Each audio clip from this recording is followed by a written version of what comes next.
My mother introduced me to her future son-in-law's entire family by saying, "And this is my other daughter, she waitresses." She said it the way you'd mention a stain on the carpet, not cruel enough to be a scene, just enough to make sure everyone knew where I ranked. My father was standing right beside her. He laughed a little, not a real laugh, more like the sound a person makes when they're confirming something everyone already suspected. He put his hand on my mother's arm and said, "Every family's got a different path, right?" And then he turned back to the Hargrove family and kept talking about my sister's law firm, and I stood there holding a glass of sparkling water that suddenly felt like it weighed 40 pounds. The Hargroves had flown in from Seattle for this dinner. It was a welcome party, my sister Darcy's idea, held at Callaway's on 5th. The kind of restaurant where the menus don't have prices, and the lighting makes everyone look like they're in a movie. Darcy had reserved the private dining room, white tablecloths, small candles and glass votives, a florist arrangement in the center that probably cost more than my rent. I'd taken 2 buses to get there. I want to be clear about something. I was not going to cause a scene. That was never who I was. I'd spent 29 years being the daughter who didn't cause scenes, who showed up anyway, who smiled in family photos even when I wasn't in most of them. The ones on the mantel at my parents' house, the big framed ones, are almost all of Darcy. Darcy at her law school graduation. Darcy at the Bar Association gala.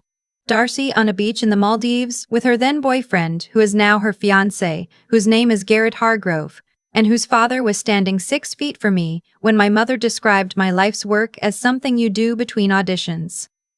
I work at Opal, a rooftop restaurant in Midtown. I've been there for 4 years. I'm the lead server on the weekend dinner shift and I train the new staff. I also do private event coordination on the side. Corporate dinners, fundraisers, milestone celebrations. I built that last part entirely on my own, starting with referrals from regulars at Opal who liked how I ran a table. Last year, I coordinated 23 private events. I have a waiting list. None of that came up at dinner.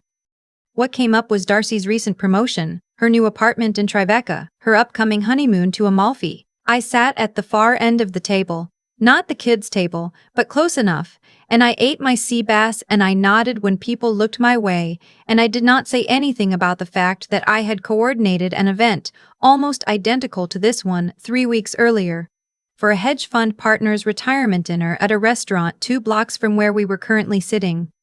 Garrett's father was across the room at the main table. His name was Hugh Hargrove. I knew from Darcy that he'd built a regional hospitality group from nothing.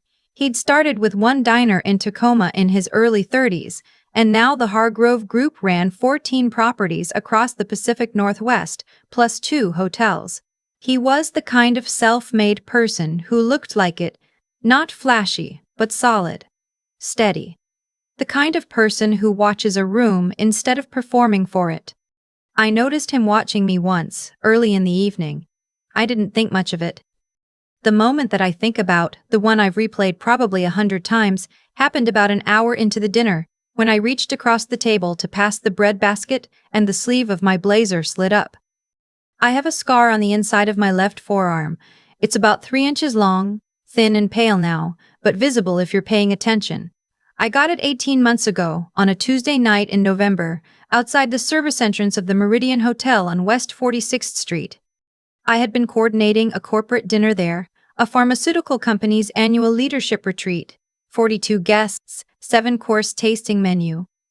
Near the end of the evening, I was outside with the catering staff doing a breakdown when I heard shouting from the loading dock next door. A man had slipped on a wet ramp and gone partially over the edge.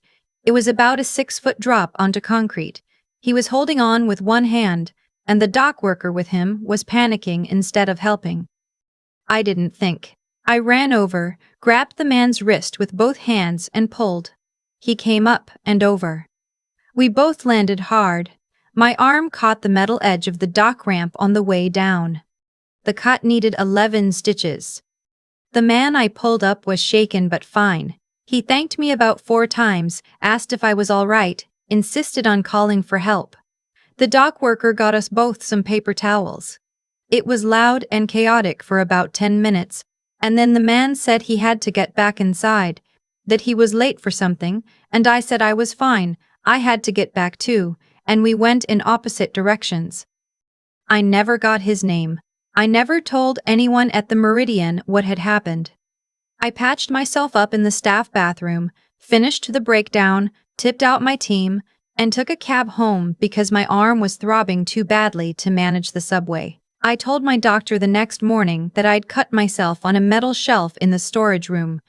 She gave me a look but didn't push it. I had forgotten, mostly, that the scar connected to any particular story.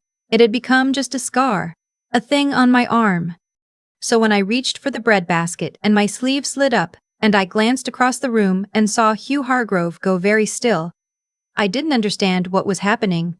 He was looking at my arm, not in a rude way, the way a person looks when they're trying to confirm something they can't quite believe. He excused himself from the main table a few minutes later. I watched him from the corner of my eye as he made his way around the room, stopping to say something to Garrett, nodding to my parents, and then he came and sat down in the empty chair next to me. He said, "I'm sorry to interrupt your dinner. I don't mean to make this strange." He paused. "May I ask how you got that scar?" I looked at him. I said, "The loading dock, at the Meridian. November before last." He didn't say anything for a moment. Then he said, quietly, and I will remember the way he said it for the rest of my life, "I've been trying to find you for over a year." I didn't know what to say. I think I just looked at him. He told me that he'd gone back the next morning to ask the Meridian staff who the woman was. Dark hair, blazer, working the private event? And they told him there were 3 different catering companies involved that night, and they couldn't say who I worked for without checking with their events coordinator, who wasn't in that day. He'd left his card. No one called. He'd made 2 more inquiries over the following weeks. Nothing. He said he'd started to think he'd imagined the specifics, then maybe it was darker than he remembered, then maybe it wasn't as close as it felt. But he'd kept the card he left, and he'd thought about it more than was probably rational for a man with 14 properties and 2 hotels to think about a stranger on a loading dock.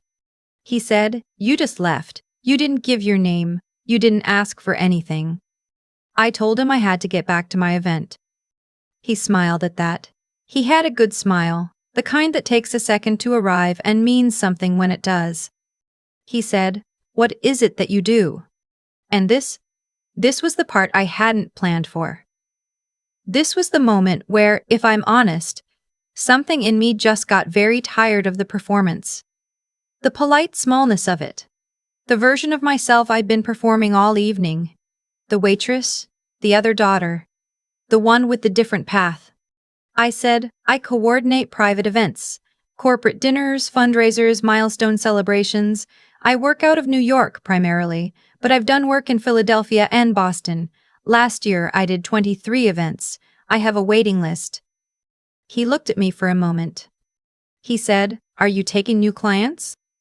I told him it depended on the scope. He said the Hargrove Group was planning to expand into New York. 2 properties, 1 hotel and 1 restaurant concept, both in early stages. Their Seattle team handled regional events, but they had no infrastructure on the East Coast. He'd been trying to figure out how to approach that problem for about 8 months. I want to tell you that I stayed calm. I mostly did. I took a sip of water. I asked about timeline, scope, what they'd already put in place, what they were hoping to avoid.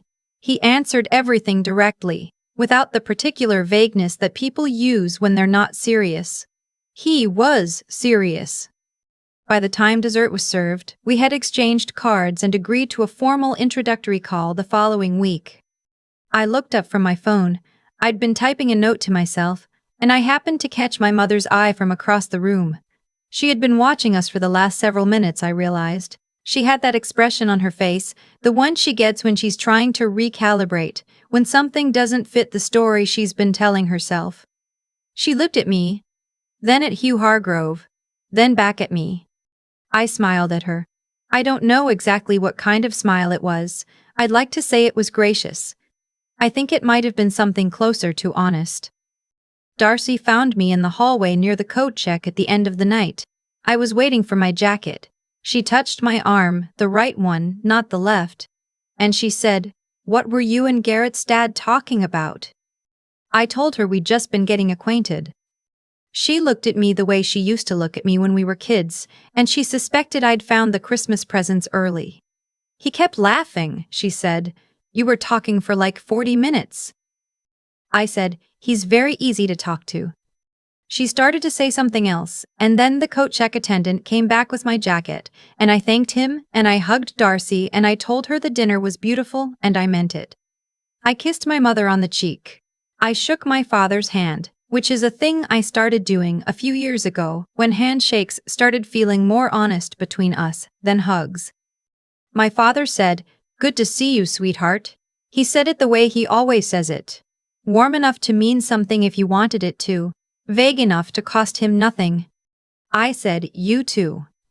I took the elevator down to the lobby and walked out into the cold and stood on Fifth Avenue for a minute. And I thought about how I'd taken 2 buses to get there, and I was going to take a cab home because I had $11 in my checking account until Thursday, and I was going to put the cab on my card, and also I might have just changed the next 5 years of my career.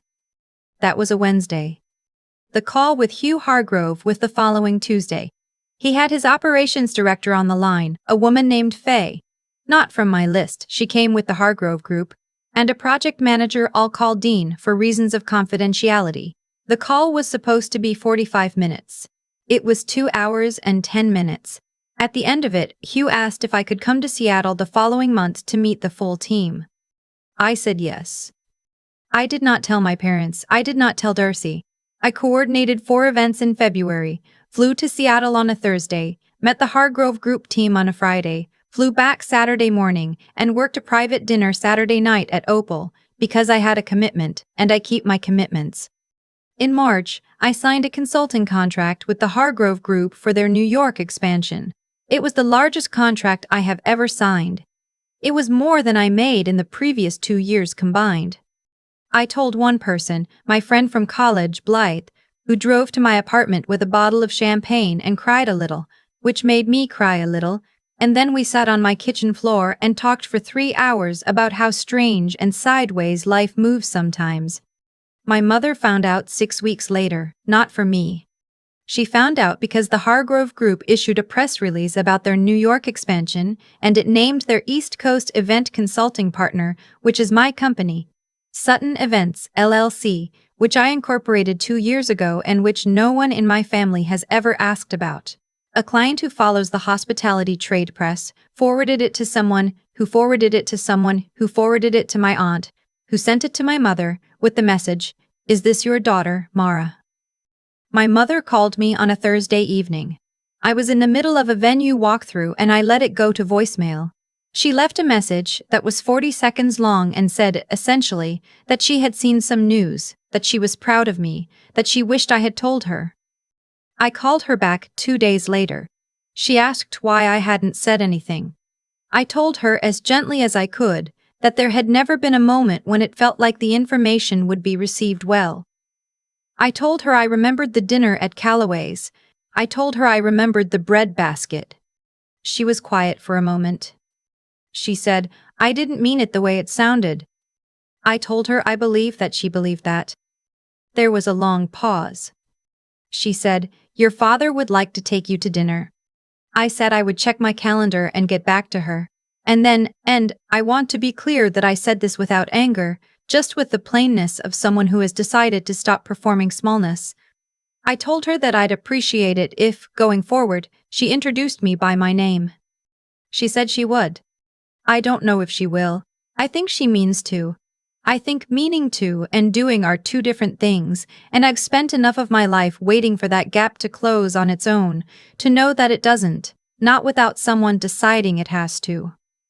What I know is this: I flew to Seattle 3 more times. I hired 2 part-time contractors. I have a logo and a proper website now, and a client roster that I'm proud of, and a waiting list that I am no longer embarrassed to mention in front of people who describe my work as something I do between real things. I have a scar on my left forearm that I used to cover with long sleeves. I don't always bother anymore. Hugh Hargrove sent me a handwritten note after we signed the contract. It was on Hargrove Group stationery and it said, "I spent 14 months looking for the woman who didn't leave her name. I'm glad she was already in the room." I have it on my refrigerator under a magnet from a diner in Portland. Some people would have made a big moment out of that dinner at Callaway's, stood up and announced things, made sure everyone at the table understood what they were witnessing. I understand the appeal. There's a part of me that wanted that too, some clean, cinematic moment where the truth reorganized itself in front of an audience. But here's what I've learned from 4 years of coordinating other people's important evenings. The best moments rarely announce themselves. They happen quietly, at the corner of the table, over a bread basket, when somebody finally stops hiding what they're actually capable of and just answers the question honestly. That's what I did. That was enough. I think about that loading dock a lot. Not with any particular drama, just the way you think about a Tuesday night that turned out to matter more than you knew at the time. I didn't pull Hugh Hargrove up because I thought it would lead anywhere.